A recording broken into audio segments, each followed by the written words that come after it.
So the first mode of living in Vrindavan is that one of gratitude. Do you understand this word, the meaning of gratitude? So feeling grateful, and grateful to Guru, grateful to Krishna, grateful to Radharani. Oh, why me? And how? How is it possible? I am born in a Western country, far from India. I have no culture and no proper upbringing like a Hindu or like an Indian.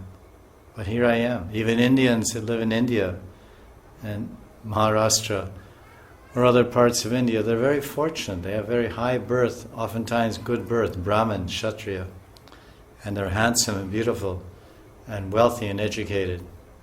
But they're living in Delhi or Bombay or Ahmedabad or anywhere, but they're not living here. Even though they're born in this country, they're Indians. They don't need visa. They don't need passport, visa, permission. They're born here. They can walk to Vrindavan. They don't need airplane. They can walk free. We have to spend money to come. We can't walk. We can walk also, but great difficulty. But they don't live here. Why? No mercy.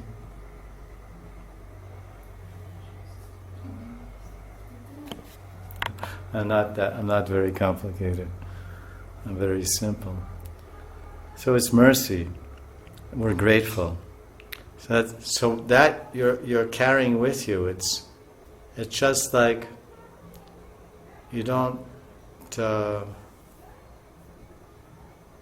Just like sometimes if you go in the West, I haven't been there so long, but if you go in the West, you may put on regular clothes, you may go to work, you maybe have a job, and you put on pants and suit and whatever, dress and blouse, and go to work, and there's no tilak and maybe no neck beads.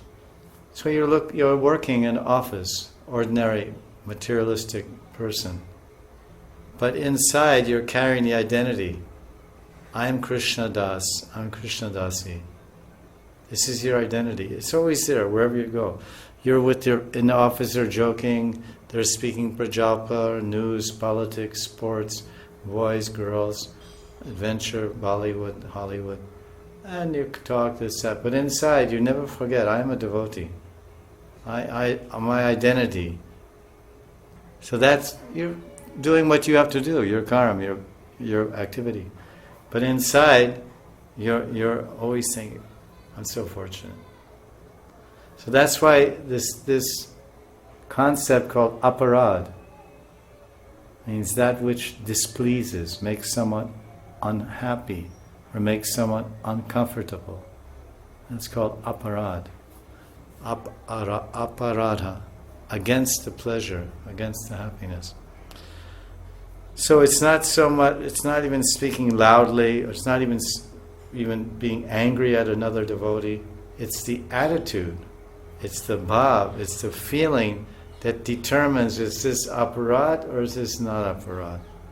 Even he might yell at the devotee, hey, why are you stupid, you did like this? You may even slap. But not out of envy, not out of hatred. So it's not an aparad.